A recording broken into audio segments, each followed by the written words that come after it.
Bienvenida al médico Ernesto Bustamante. Él ha sido director del Instituto Nacional de Salud, pero hoy tiene además un rol político porque es candidato al Congreso por Fuerza Popular. ¿Cómo está, doctor Bustamante? Bienvenido. Buenos días, Mónica. Muchas gracias por la invitación a participar en su programa. Yendo directamente a su experiencia, no solamente como médico, hoy en términos políticos, obviamente hay una orientación en ese sentido. Usted fue uno de los primeros que advirtió la necesidad de pruebas moleculares, eso nos queda claramente establecido. Pero hoy, más allá que mirar lo que ha pasado en el pasado reciente, que debería haber sido un aprendizaje, pero parece que no lo ha sido, ¿qué cosas se deben hacer hoy para cortar los contagios, reducir contagios y evitar que esta segunda ola se convierta en tsunami? Bien, para empezar, lo que tenemos que hacer es lo que no hemos hecho antes, multiplicado por un factor N, que puede ser muy alto. Uh-huh. El problema es nuestras capacidades, que están ya limitadas. Tenemos que tener un enfoque de ambos extremos. Uno es el enfoque hospitalario, que en este momento tiene la gran limitante del precario sistema de salud, el número de camas UCI que es totalmente definido y limitado, y es una variable que no podemos controlar. El virus va más controlar. Rápido, definitivamente, que las camas UCI. Bueno, es que eso es lo que hay que hacer, hay que controlar el virus.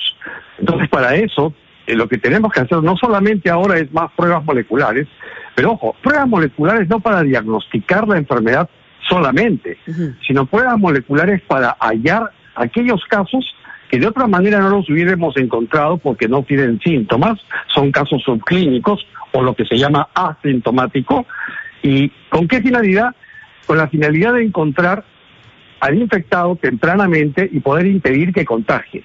Yo sé que en este momento estamos entrando en una segunda ola donde la infección es comunitaria y es difícil hallar a todos los infectados, pero cada infectado nuevo que hallemos es un número de contagiados que habremos de salvar y por tanto un número importante de personas que habrán de enfermar o que ya no enfermarán, que por tanto un número también importante que no morirá.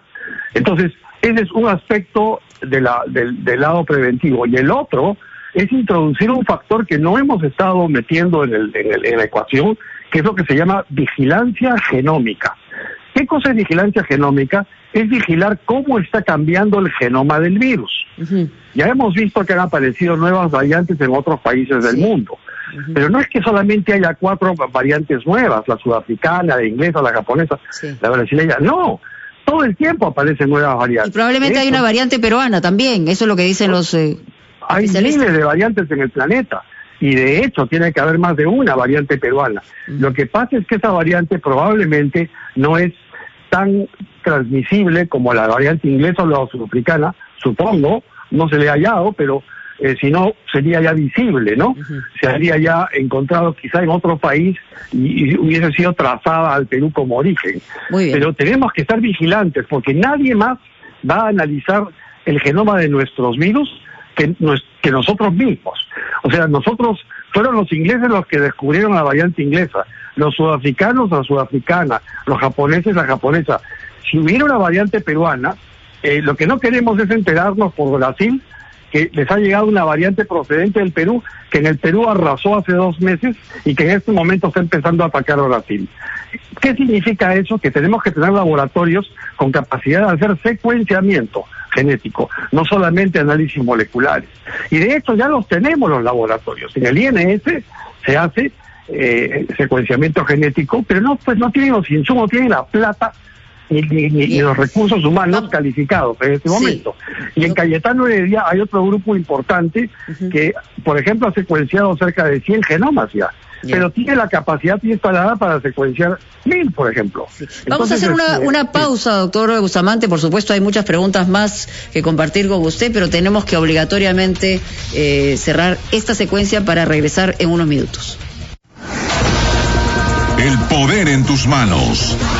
Elecciones generales. Mañana estamos en la ampliación de noticias entrevistando al científico Ernesto Bustamante, candidato con la lista de Fuerza Popular. Señor Bustamante, buenos días. Quería yo apelar a su experiencia en la biología molecular y su conocimiento del funcionamiento de los laboratorios para que nos diga si sabe algo respecto de esta crisis que se ha suscitado en Italia después de que el laboratorio Pfizer dijera que no puede entregar las vacunas comprometidas y pagadas en el plazo fijado. Esto, quizá usted lo sabe ya, ha motivado una airada reacción del gobierno italiano que amenaza con un proceso penal por poner en riesgo a su población en el sentido de que algunas personas no podrían recibir una segunda dosis. El tema es importante para el Perú porque nunca se aclaró por qué razones abortó nuestra negociación con Pfizer. Y ahora vemos que este laboratorio, del que se nos había dicho maravillas, se ha comportado con un país como Italia de una manera irresponsable. Claro, buenos días, Fernando. Buenos días. Respecto al caso de Pfizer, entiendo yo que ellos están, por lo menos es lo que arguyen, están aumentando su capacidad instalada para producir, y esta ampliación requiere disminuir temporalmente la capacidad de producción para luego, con los laboratorios ya modificados, tener un ritmo más bien mayor. El tema de la entrega de la vacuna pues es muy sensible en todas partes del mundo, muy en especial en países que ya han pagado y países que como los de la Unión Europea, que están en competencia entre ellos mismos, ¿no? Alemania tiene más aprovisionamiento de vacunas porque la empresa Pfizer está asociada con BioNTech, que es una empresa biotecnológica alemana, y hay mucho celo dentro de Europa. Entonces, AstraZeneca es una empresa sueca y a la vez inglesa, y entonces los italianos que tienen su propia vacuna en camino, ellos tienen lobbies internos también. O sea, hay una empresa italiana, así como hay empresa francesa que también está produciendo su vacuna, lo que pasa es que está en fase 1 todavía. Entonces, pero doctor Bustamante, yo le recuerdo que los europeos compraron las vacunas no a título nacional, sino como Unión Europea, es decir, los 27 países, una sola compra. Acá hay contratos firmados que está perjudicando a la población italiana que, repito, ya comenzó a vacunar y que se halla ante la imposibilidad de una segunda dosis. No tiene que ver con la rivalidad entre europeos, sino todo lo contrario. Se ha hecho una sola compra de la Unión Europea. Es que la sola compra se hizo en Europa para poder evitar tener que pasar por entidades regulatorias independientes y por aprobaciones legislativas de cada país. Por ejemplo, para el tema de la inmunidad frente a juicios, lo que hizo Europa más bien fue allanarse. Y en el caso europeo es distinto. En el caso europeo Pfizer sí es responsable. O sea, no como lo que ocurre en los demás países. ¿Y por qué? Porque si se hubiese querido exonerar a Pfizer, se hubiesen necesitado 27 resoluciones parlamentarias independientes. En cambio, para lo que hizo la Unión Europea fue compró la dosis un poquito más cara, porque en el sobreprecio estaba incluido el valor de una póliza de seguro, que es lo que seguramente de lo que se quieren aprovechar en Italia. O sea, yo no quiero acusar a los italianos de mal procedimiento de ninguna manera, ni me interesa defender a Pfizer. Estoy simplemente tratando de encontrar una explicación lógica a lo que usted me dice, ¿no? Doctor Bustamante, buenos días. Dos preguntas muy concretas. En primer lugar, estamos en campaña electoral y evidentemente se ha pedido a los candidatos que respeten las medidas de bioseguridad. ¿Cuáles son los planteamientos que usted hace en este sentido? ¿Qué medidas podrían acatar los candidatos y desarrollar en esta etapa de pandemia? Y en segundo lugar, veo también que usted propone que el Consejo de Estado disponga que las elecciones se hagan en 3 días consecutivos. ¿Podría explicarnos esto, por favor? Claro, respecto a lo que son dos preguntas, ¿no? Sí. Respecto a lo que los partidos deben hacer, Fuerza Popular, mediante un vídeo que difundió la propia Keiko Fujimori, indicó que en Fuerza Popular no se iba a hacer campaña presencial, salvo ocasiones especiales con reuniones máximas de 15 personas, distancia social de 2 metros. Y ojo, hay que diferenciar social de interpersonal, son dos cosas diferentes. Interpersonal es la distancia física, pero social es no cantar, no gritar, no hablar, no interactuar innecesariamente con otras personas. Eso es distancia social, y eso se puede hacer a medio metro como se puede hacer a 4 metros. No aglomeraciones, y el evitar preanunciar las actividades, acompañados máximo de un periodista o periodistas de un medio, ¿no? Eso esperemos que forme parte de un pacto ético electoral, como se ha propuesto, o que cada partido de manera independiente lo asuma, ¿no? No esperemos que sea el gobierno ni el ente electoral el que imponga esto a la fuerza, ¿no? Sí. Entonces eso es muy importante. Ahora, respecto a la propuesta de que se vote en 3 días, eso requeriría pues quizá un cambio en la ley orgánica de elecciones. Por eso es que yo Pero eso no se puede hacer, según lo que pasa, tendría que haber un consenso nacional, ¿no? Que es bien difícil. Es muy difícil, es verdad. Simplemente he lanzado la idea porque quizás desde el Consejo de Estado, que es una entidad que tampoco es vinculante ni tiene capacidad de poder de por sí dar alguna indicación, a lo mejor puede convencer a los poderes legislativo y electoral y ejecutivo como para que pues hagan algo, ¿no? A mí lo que me preocupa es que pueda a alguien ocurrírsele más adelante la peregrina idea pues de modificar el plazo de las elecciones, porque es obvio que estamos en una segunda ola, va a haber más casos que hoy, en febrero o marzo. Ojalá para abril estén en bajada ya, pero no sabemos. Entonces lo que tenemos que hacer, creo yo, es hacer propuestas de cómo manejar más bien las elecciones o la preparación para las elecciones, ¿no? Si me permite, yo pienso que ahí hay 4 ejes realmente. Uno es las mesas, otro es los votantes, otro es los periodistas y otro es el sistema de seguridad. En las mesas la OMP ha avanzado bastante porque ahora hay más centros de votación, más mesas, y por tanto menos para ir más rápido, ¿en los votantes qué debe hacer o está haciendo?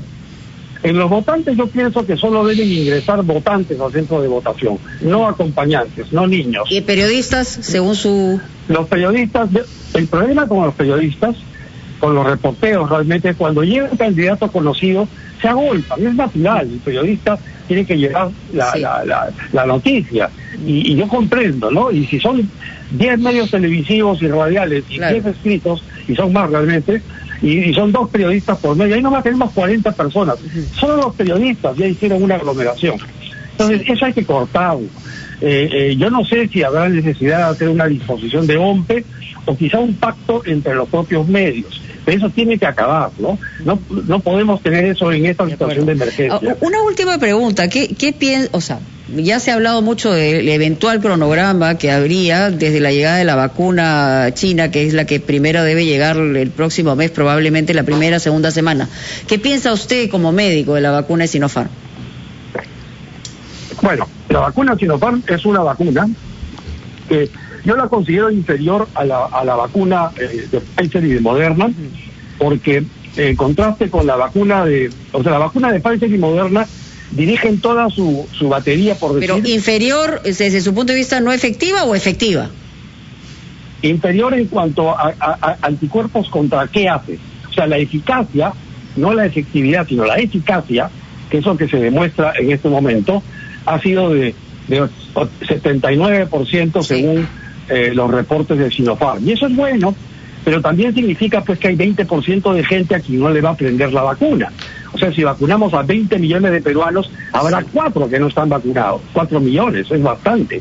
En cambio, si hubiera sido la vacuna Pfizer, solo sería 1 millón el que no está vacunado. Pero la Pfizer también va a llegar, pero después, según dicen. Ojalá. O sea, realmente tenemos que... Pero usted le recomienda a la gente vacunarse como médico, me imagino. Yo como científico, biomédico, recomiendo que realmente la vacuna tiene que ponerse de todas maneras.